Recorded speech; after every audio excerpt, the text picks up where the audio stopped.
선물 교환의 날이다 라고 생각을 한번 해보려고요. 성탄절 하면 생각나는 게 많이 있잖아요.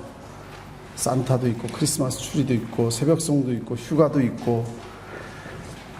그런데 보통 성탄절에 이렇게 성탄절 파티도 하는데 요즘은 선물 액수를 제한해가지고 10불짜리, 20불짜리 다 똑같은 규격으로 해서 할 때 사실 기쁘긴 하지만 기쁨이 조금 줄어드는 것 같아요. 만약에 그 선물 교환이 내 인생을 변화시킬 수 있는 선물을 받을 거다, 또는 나의 모든 것을 드리는 날이다라고 한다면 그 선물 교환은 아마 정말 스페셜 중에 스페셜 데이가 될 겁니다. 사실 성탄절은 그 이상으로 특별한 선물 교환의 날입니다. 오늘 그 말씀을 함께 나누기를 원합니다. 왜냐하면 이 성탄절은 하나님께서 우리에게 예수님을 선물하신 날이니까요. 독생자의 선물, 우리를 구원하실 구원자의 선물. 이게 10불, 20불 선물하고 이건 비교가 안 되죠. Unlimited, 무제한의 은혜의 선물입니다. 어쩌면 하나밖에 없는 독생자이기 때문에 주실 수 없는 것을 주신 겁니다.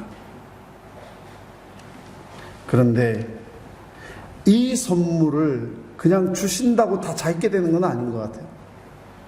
그 선물을 알아본 사람도 있었고 그 선물의 가치를 전혀 모르는 사람들도 있었기 때문입니다. 동방박사들, 오늘 본문 말씀에 나오는 이 박사들은 그가 왕이신 줄을 알았고, 그가 구세주이신 걸 알았고, 그가 우리의 대제사장인 걸 알았고, 그런데 헤롯 왕이 등장하는데 오늘 본 말씀에 그가 누구인지 알아보라고 사람들을 풀어가지고, 똑똑한 사람들 다 풀어서 자세히 알아보라고 물어는 보았는데, 자세히 알아보고 찾거든 내게 구하라 까지 얘기했는데 사실은 그분이 누구인지를 잘 깨닫지를 못했습니다. 유대 종교 지도자들은 그가 누구인지는 알았지만 자기의 왕으로, 자기의 구세주로 사실 영접하지 못했습니다. 헤롯 왕이 유대 종교 지도자들에게 자문을 구했습니다. 왜냐하면 동방박사들이 왕을 찾아왔다고 하니까 사실은 자기는 정통 왕이 아니거든요. 다윗의 왕가 후손이 아닙니다. 에돔 출신입니다. 그러니까 사실은 왕이 될 사람이 아니죠. 정권에 정통성이 없는 가운데 혹시 정적이 나타난 게 아닌가 싶어가지고 겁을 먹습니다. 헤롯 왕이 생각하는 예수님의 개념은 그런 세상적인 개념이었습니다. 그리고 종교 지도자들은 성경을 알고 있었기 때문에 마태복음 2장 6절에 보니까 유대 땅 베들레헴아 너는 유대 고을 중에 가장 작지 아니하노다. 내게서 한 다스린 자가 나와서 내 백성 이스라엘의 목자가 되리라 한 구약 성경의 예언의 말씀을 인용합니다. 그러니까 누군지를 알고 있었다는 겁니다. 그런데 사실은 그분을 자신의 구세주로, 자신의 메시아로, 자신의 왕으로 사실은 영접하지 못했다는 것을 우리가 복음서를 통해서 잘 알고 있습니다. 사랑하는 성도 여러분, 여러분들은 이 하나님이 주신 선물을 정말 알아보고 계시나요? 알아보고 계신 줄로 믿습니다. 마음속에 영접하고 계시나요? 마음에 영접하고 계시는 줄로 믿습니다. 성경은 너무나도 분명히 말씀하십니다. 요한복음 3장 16절에 하나님이 세상을 이처럼 사랑하사, 우리를 너무 사랑하셔가지고 선물을 주셨는데 독생자를 주셨습니다. 그런데 누가 그 선물을 선물답게 받을 수 있는가? 이는 그를 믿는 자마다 멸망하지 않고 영생을 얻게 하려 함이라. 바울은 이렇게 고백합니다. 로마서 6장 23절에 죄의 싹은 사망이요 하나님의 은사는 그리스도 예수 우리 주 안에 있는 영생이다. 하나님의 은사라고 했는데 gift of God입니다. 선물이라는 거죠. 죄의 싹은 사망인데 죄가 우리에게 가져온 것은 영원한 죽음과 형벌밖에 없는데 하나님께서 우리에게 선물을 주셨는데 그 선물은 우리 주 예수 그리스도이신데 그 선물을 선물답게 받는 자는 영생을 얻게 될 것이라.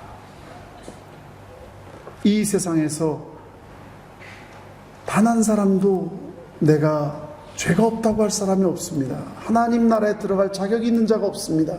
의인은 없다고 성경은 우리에게 말씀하십니다. 그렇기 때문에 이 선물을 받지 않고는 우리는 영원히 심판 아래 떨어질 수밖에, 영원한 죽음 가운데 떨어질 수밖에 없고, 그뿐만 아니라 이 땅에서 공허함 속에서, 죄악 가운데서, 어두움 속에서, 혼동 속에서, 착각 속에서, 죄악 속에서 마귀와 함께 더불어 정말 의미 없는, 정말 불행한 삶을 살다가 갈 수밖에 없죠. 그래서 우리에게는 이 선물이 너무나도 필요합니다. 근데 사람들은 착각합니다. 마치 이 선물이 필요 없는 사람들처럼, 자기는 의가 있는 것처럼. 어떤 솔이라고 하는 아이가 산타크로스 할아버지에게 편지를 씁니다. 사랑하는 산타크로스 할아버지, 우리 집에 3명의 어린아이가 살고 있어요. 애나는 2살이고요. 제니는 4살이에요. 그리고 소리는 7살입니다. 애나는 가끔 착하고, 제니는 아주 가끔 착한 것 같고, 소리는 항상 착합니다. 그리고 제 이름이 소리예요. 자기는 착하다는 겁니다. 자기는 그런데 이 아이가 그렇게 얘기했지만 사실 우리들도 마치 예수님이 필요 없는 것처럼, 나도 그냥 잘 살고 있잖아, 뭐 다른 사람 다 그렇게 사는데. 여러분, 우리는 이 하나님의 선물이 없으면 안 됩니다. 왜? 우리는 이 선물이 없이는 자연인 그대로 죽으면은 죄의 싹이 사망이기 때문에 한 사람도 하나님 나라에 들어가지 못하고 하나님 심판 아래 떨어질 수밖에 없습니다. 우리는 하나님의 선물을 사모해야 됩니다. 저희 집에서 이렇게 나오다 보면은 걷는 길에 성탄절 가까워가지고 어느 집인데요, 이웃집인데 교통 사인이 스톱 사인을 크게 걸어놨어요. 아니 왜 집에다 스톱 사인을 걸어놨지? 자세히 가보니까 그 옆에 글씨가 있더라고요. Santa, please stop. 그리고 조그맣게 here. 이 집에 제발 좀 서서 선물 좀 주고 가, 이런 얘기예요. 선물을 사모하는 것 같아요. 우리는 산타의 그 선물은 사모하지 않지만 하나님의 선물을 사모하시기를 주님의 이름으로 축원합니다. 예수 그리스도를 사모하고 그의 은혜를 사모하고 하늘나라를 사모하고 주님이 주시는 그 넘치는 하나님 나라의 축복을 사모해야 됩니다. 다행히도 하나님께서는 우리에게 최고의 선물을 주셨는데 예수님 자신도 분명히 밝히셨습니다. 마가복음 10장 45절에 인자가 온 것은 섬김을 받으려 함이 아니요 도리어 섬기려 하고 자기 목숨을 많은 사람의 대속물로 주려 함이니라. 나는 선물로 왔다. 너에게 생명을 주러 왔다.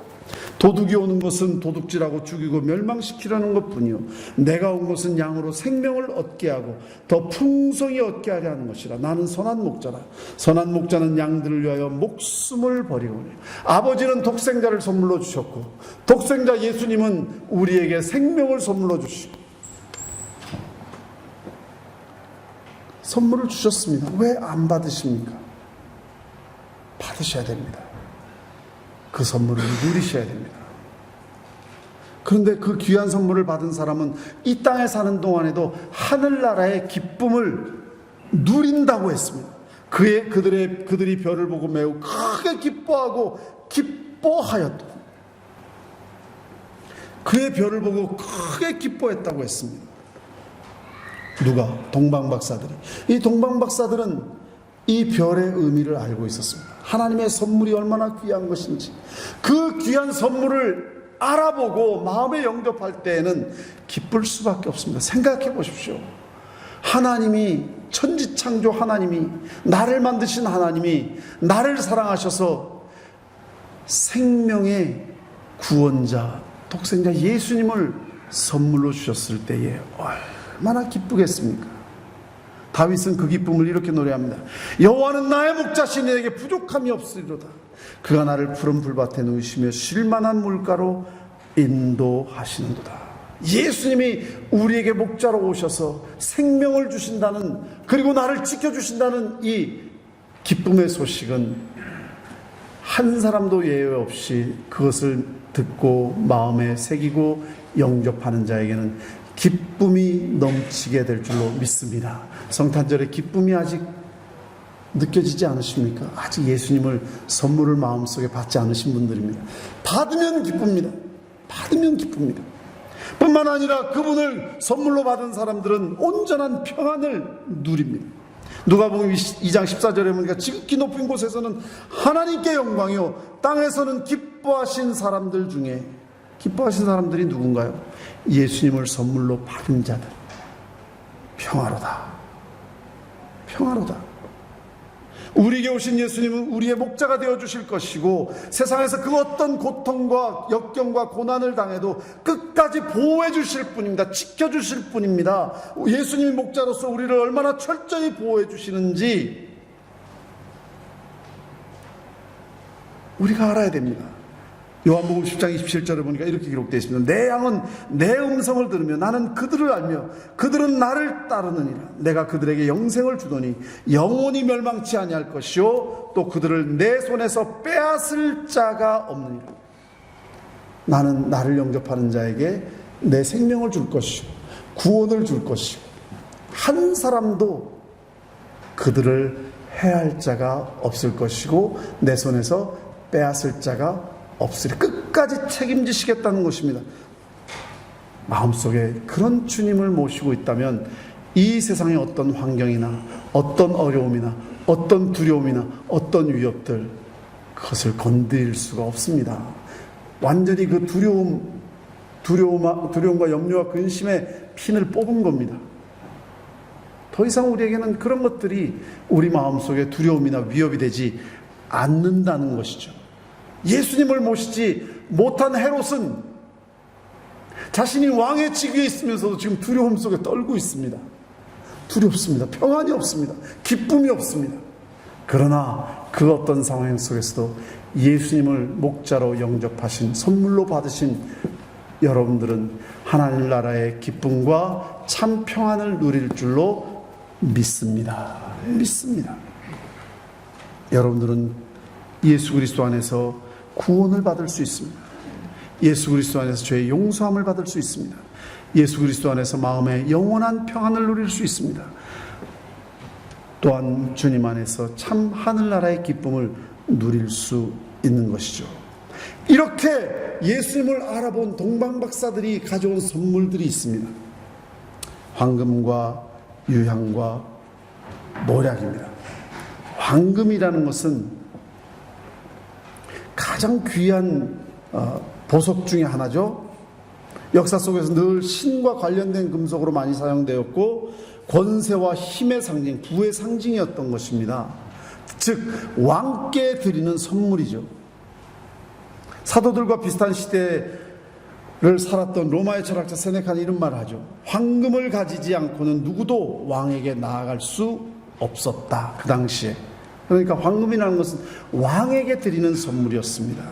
동방박사들은 지금 비록 초라하게 말 구유에 누여있는 아기였지만 그가 그들의 진정한 왕이심을 고백하고 있는 것입니다. 그리고 그들은 유향을 가져왔습니다. 유향이라는 것은 향기가 아주 좋은, 아주 정말 뛰어난 향기를 가진 그런 재료입니다. 아프리카 남부, 아라비아, 인도 등지에서 아주 귀한 것인데 특별히 이 향기가 있기 때문에 성전 예배와 성전 희생제에서 사용하곤 합니다. 즉 예수님이 우리의 제사장이 되심을, 나중에 히브리서는 그가 대제사장이라고 하죠. 우리가 제사장이 될 것이고 그가 대제사장이 되는데 그분이 우리의 대제사장 되심을 인정하고 나와 그에게 그 제물을 드린 겁니다. 제사장은 뭐 하는 거죠? 하나님과 인간 사이를 연결해 주는 자입니다. 화목시켜 주는 자입니다. 나중에 성경은 우리에게 밝힙니다. 에베소서에서 하나님과 죄로 인해서 원수되었던 우리들을 예수님께서 이 땅에 오심으로 그 담을 헐어주시고 하나님과 우리 사이를 화목해 하셨다. 화목의 대제사장이 되셨을 뿐만 아니라 그분이 제물이 되셔서 우리를 화목해 하셨다. 이 동방박사들은 그런 사실은 정확하게는 몰랐지만 어쨌든 예수님이 우리의 대제사장 되심을 알고 유향을 드렸습니다. 그리고 몰약을 드렸습니다. 몰약이라는 것은 사실 시체를 썩지 않게 막기 위해서 방부제 역할을 했던 거거든요. 지금 아기가 태어났는데 방부제, 시체 방부제를 가져온 거예요. 이게 말이 됩니까? 부모님들이 알면 진짜 화낼 일 아닙니까? 아기를 뭐 죽으란 얘기인가라고 이렇게 따질 수도 있는 건데, 그런데 이 귀한 시체 방부제 몰약을 가져왔습니다. 참 지혜로운 사람들이죠. 예수님이 후에 우리는 알고 있습니다. 세상 죄, 온 인류의 죄, 저와 여러분들의 죄를 짊어지고 십자가에서 비참하게 죽으실 것을 예언하는 선물입니다. 그렇게 그는 십자가에서 죽으셨습니다. 그리고 부활하셨습니다. 그래서 우리도 부활할 것에 대한 첫 열매가 되셨죠. 동방박사들은 예수님께 딱 맞는 그런 예물을 가져온 겁니다. 어떻게 그들이 알았을까? 그러니까 동방박사죠. 지혜로운 자들이죠. 여러분들은 이 시간 주님 앞에 어떤 예물을 교환하시기 위해서 선물로 들고 오셨나요? 오늘 이게 저의 설교의 질문입니다. 하나님은 가장 귀한 하나밖에 없는 독생자를 주셨고, 예수님은 우리에게 가장 귀한 생명을 선물로 주셨고, 이제 우리가 성탄절날 선물 교환을 해야 되는데 우리는 어떤 선물을 그분에게 드릴 준비를 하고 계신가요? 동방박사들은 가장 적합한 선물을, 가장 정성스러운 선물을 마구간에 가져왔습니다. 여러분, 주님이 원하시는 것은 물질이 아니죠. 우리 마음입니다. 이미 말씀드렸습니다. 주님이 원하시는 것은 우리의 마음입니다. 어떤 마음을 가져오셨나요? 황금 같은 마음.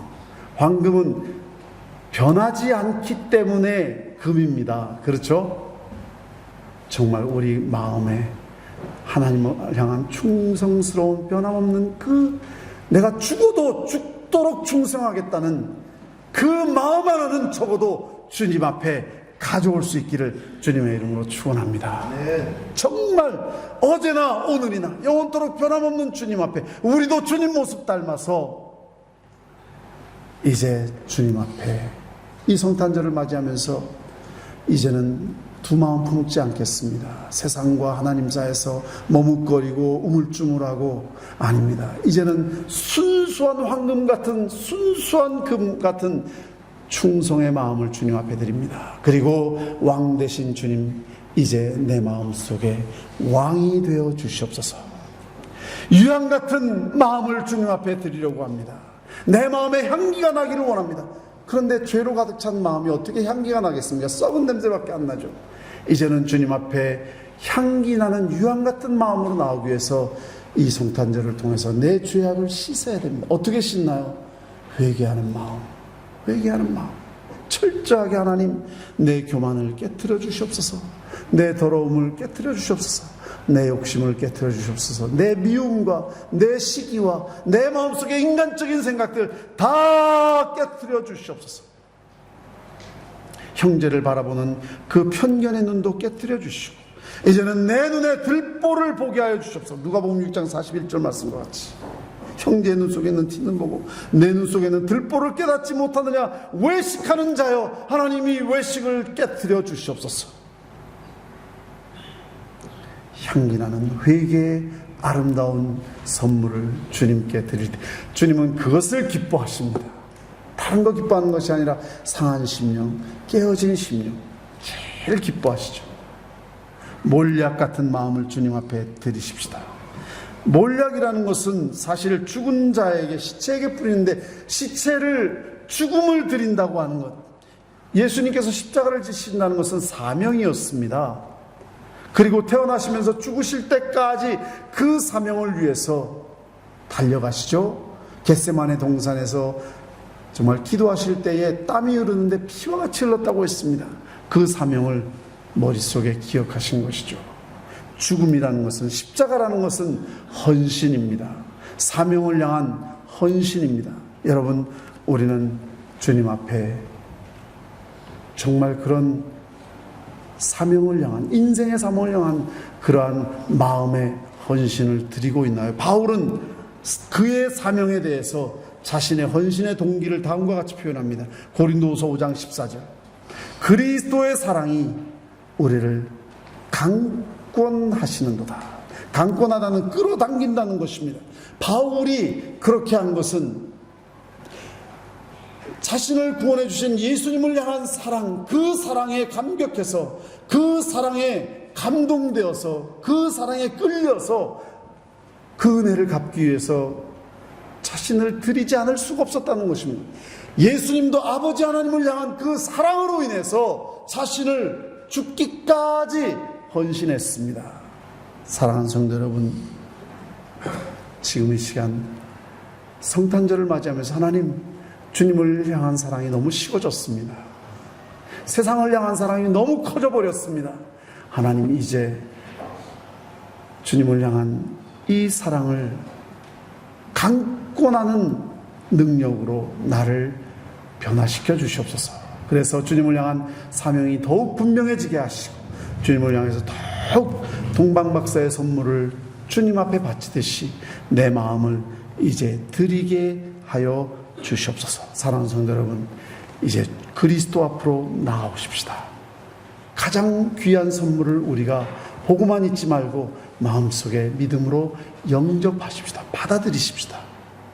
헤롯같이, 종교 지도자들 같이 그러지 마시고 동방박사처럼 목자들과 같이 주님을 영접해 드리십시다. 그리고 변함없이 순수한 마음을, 황금 같은 마음을 드리고 향기나는 회개의 마음을 주님 앞에 드리고 사명을 향한 뜨거운 헌신의 몰약을 주님 앞에 드리십시다. 축복스러운 성탄절이 될 수 있기를 주님의 이름으로 축원합니다. 같이 기도하겠습니다. 은혜로우신 아버지 하나님, 감사합니다. 오늘 성탄절을 기다리며 주님 앞에 가장 아름다운 선물을 드리기를 원합니다. 주님, 저희들의 마음을 축복하셔서 이 세 가지 선물같이 황금과 유향과 몰약의 마음이 주님 앞에 되어 드려지게 하여 주시옵소서. 그 앞에 정성껏 내려놓고 주님께 경배하고 찬양하기를 원합니다. 예수님의 이름으로 기도드립니다. 아멘.